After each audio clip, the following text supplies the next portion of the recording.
Gogo Manzini is no more and she passed away yesterday. It is said that they tried waking her up, but she didn't respond. Her family has released a press release stating that it is with profound sadness that we confirm the passing of Tyra Sindani, also known as Gogo Manzini, who died on the 5th June. This comes after a short illness.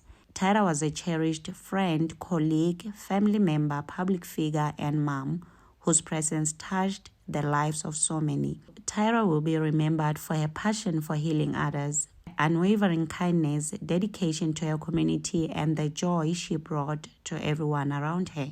At this time, we ask for privacy and respect as her family and loved ones navigate this incredibly difficult moment. We extend our deepest condolences to all who knew and loved Tyra. Sincerely, the Sindani family.